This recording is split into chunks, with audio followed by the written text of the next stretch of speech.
Noël à toi, cher spectateur. J'espère que tu passes potentiellement de bonnes fêtes, que soit tu es réuni en famille, soit peut-être tu es quelque part planqué dans un coin en train de regarder cette vidéo avant de passer à table. Et donc, bienvenue dans ce Christmas Special qui sera vraiment spécial pour le coup. Parce que je vais pas vous mentir, cette année, j'ai un peu foiré mon truc. C'est-à-dire que je m'y suis pris beaucoup trop tard pour inviter des gens dans cette vidéo. Donc, eh ben, j'ai personne. C'est des choses qui arrivent, mais c'est pas grave. Parce que je me suis dit que pour le coup, eh ben, on allait marquer cette émission et que c'était moi, du coup, qui allait vous conseiller des films de Noël. Donc, on va pas faire bien compliqué. Je vais me poser là, je vais vous évoquer quelques films, pas beaucoup, parce que m'écouter parler, c'est sympa, mais trop longtemps, le soir de Noël en plus, ça peut être rébarbatif. Donc, je vais vous conseiller 3 films à voir le soir de Noël. Vous allez le voir, certains de ces films, il est possible que vous ayez déjà entendu ces noms dans les émissions précédentes. Pour autant, ça ne veut pas dire qu'il ne faut pas les regarder le soir de Noël. Donc, ne perdons pas plus de temps et abordons 3 films que je vous conseille de regarder le soir de Noël. Le premier film que je vous conseille, il est vieux. Il est très très vieux. Et en France, il n'est pas si réputé que ça. Disons qu'aux États-Unis, c'est un véritable monument. Tout le monde l'a déjà vu au moins une fois. C'est le film qui repasse chaque année à Noël. C'est l'équivalent de nos Astérix et nos films insérés Whoopi Goldberg dans n'importe quel contexte imaginable. Il s'agit de La vie est belle, ou It's a Wonderful Life de Frank Capra, qui date de 1946. L'histoire, elle est toute simple. C'est un ange qui va débarquer sur Terre pour faire comprendre à un homme d'affaires frustré que sa vie est belle et qu'il devrait en profiter, tout simplement. Ce film, c'est un monument.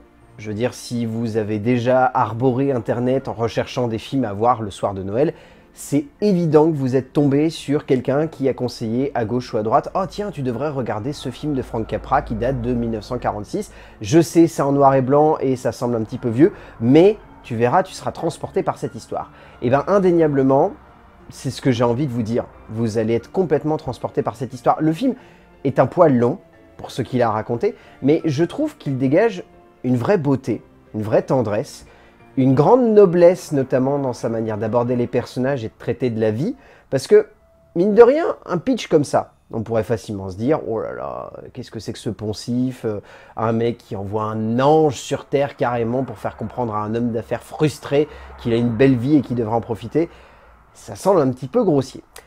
Alors, il ne faut pas vous arrêter à ça. Le film est vraiment magnifique, dans le sens où il est beau, il est émouvant, il est touchant, il est magnifiquement mis en scène. De toute façon, Frank Capra, c'est un immense cinéaste, et si jamais vous avez jamais vu un de ses films, je vous invite fortement à aller vous intéresser à sa filmographie, parce que il y a des chefs-d'œuvre intestables, comme des grands moments de cinéma, comme des petits films plus intimes, mais particulièrement touchants.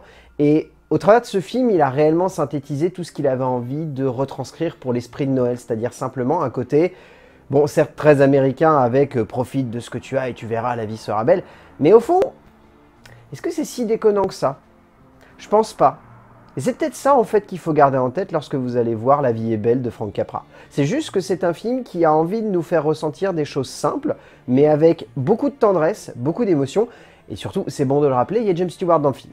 Et un film avec James Stewart ne peut pas être foncièrement mauvais. Il peut être moins intéressant, des fois. James Stewart a tout de même fait beaucoup de films, donc forcément dedans, il y en a un paquet qui parfois sont un peu oubliables. Mais quand il y a James Stewart, pour moi c'est un gage de qualité. Et clairement, au travers de La vie est belle de Frank Capra, il devient un élément de qualité d'un long métrage qui est vraiment un intestable du soir de Noël. Pour moi, ça fait partie de ces films où genre, je ne l'ai pas revu à chaque Noël, mais régulièrement je me dis « Ah tiens, ce film-là, je me le remettrai bien ». Le deuxième film que je vous conseille vous montre simplement que le soir de Noël, on n'a pas besoin que de regarder des films qui convoquent l'esprit de Noël de manière douce, suave et pleine d'émotion. On peut aussi regarder un film qui défonce des gueules et qui montre un gars essayer de s'en sortir alors que clairement, il n'a rien demandé et il n'est pas supposé être là. Je vous conseille de regarder Die Hard ou Piège de cristal de John McTiernan qui date de 1988 parce que c'est un film de Noël. Déjà parce qu'il y a le contexte, mais au-delà de ça, parce que c'est un film qui est juste jouissif à regarder. C'est un des meilleurs films d'action de l'histoire du cinéma américain. C'est une œuvre qui est fun à regarder, c'est un film qui est divertissant, c'est un film qui est prenant, c'est un film qui est drôle, parce que c'était la grande prouesse, je pense, de John McTiernan à l'époque, c'est d'avoir réussi à faire un pur film d'action particulièrement intense et prenant, et pour autant de ne pas délaisser quelques petites notes d'humour et quelques petites notes déjantées à gauche et à droite. Bref, Pour vous refaire l'histoire, c'est un flic qui doit rejoindre sa famille le soir de Noël, qui débarque sur le lieu de travail de sa femme, et à ce moment-là, il y a une prise d'otage. Sinon, ce serait pas rigolo. Et lui, il se retrouve là, paumé dans cet immeuble, et il va essayer de sauver tout le monde. Et c'est littéralement le mec qui est là au mauvais endroit, au mauvais moment. Mais c'est ça qu'on aime avec John McClane.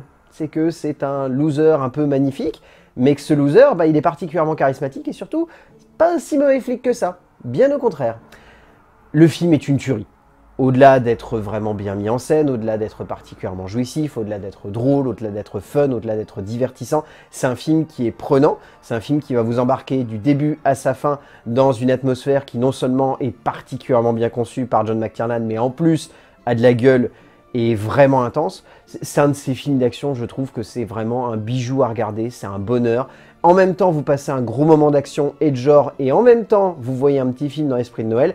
Si là, c'est pas cadeau. Et vous rajoutez en plus par-dessus le lot le fait que Bruce Willis soit littéralement impérial et juste parfait à suivre. Et qu'à côté, vous avez un Alan Rickman particulièrement jouissif en méchant. Et vous avez un duo qui fonctionne du feu de Dieu et qui rend ce film tout simplement intestable. Pour moi, c'est un film de Noël, mais à 200%. Et c'est un film qu'on peut regarder à n'importe quelle période en plus de l'année. Bon, c'est sûr, le fait que ça se passe pendant la période de Noël, ça rajoute un petit côté divertissant. Mais ouais, il faut absolument que vous regardiez Piège de cristal ou Die Hard de John McTiernan. Petite tuerie et petite dose d'action le soir de Noël.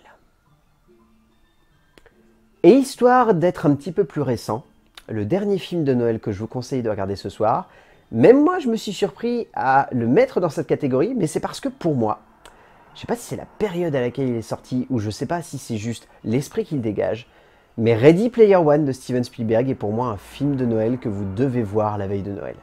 Tout simplement parce que je pense que Spielberg, déjà de base, vous prenez ce nom, il y a un côté qui s'associe à une idée de réconfort, de doudou, de plaisir un petit peu intime, ou en tout cas de film qu'on peut regarder en famille. Mais Ready Player One, il a ce côté geek, déjanté, bourré d'action, fun, divertissant, ludique, avec cette quête un petit peu d'indice qui fait penser à une quête aux jouets. Enfin, c'est ça en fait qui fait que pour moi Ready Player One c'est un film de Noël. C'est un film de Noël dans le sens où il a l'esprit des films de Noël. Il n'a pas la gueule, ni le contexte, ni l'esthétique d'un film de Noël. C'est pas le cas.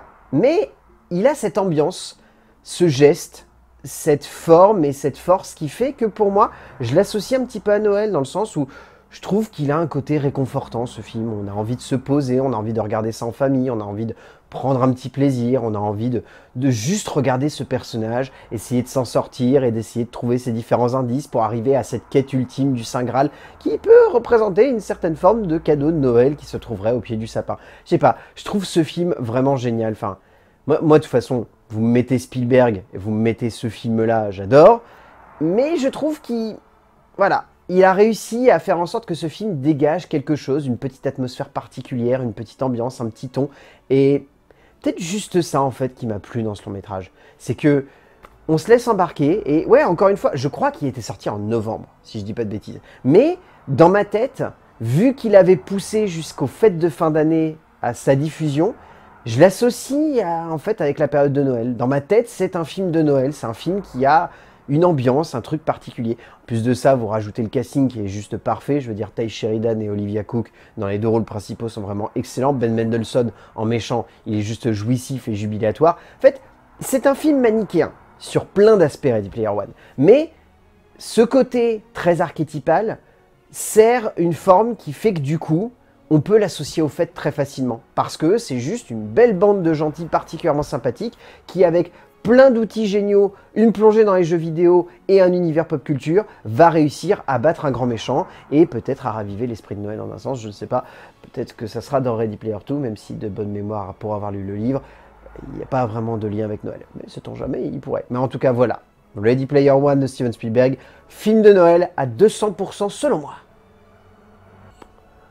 Et bien voilà, nous avons fait un petit tour des quelques films de Noël que j'avais à vous conseiller.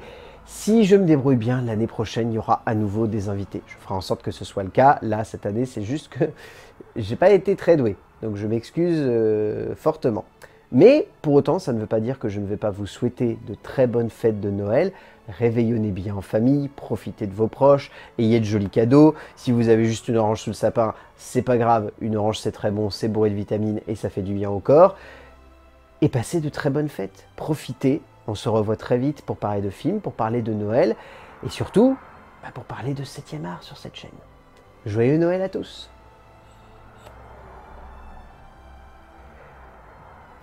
C'était la pipe de Noël. J'ai acheté ça en fait pour une affaire de principe qui est sortie courant septembre, octobre. Et en fait j'ai décidé de la garder. Bien. Enfin un petit côté intègre.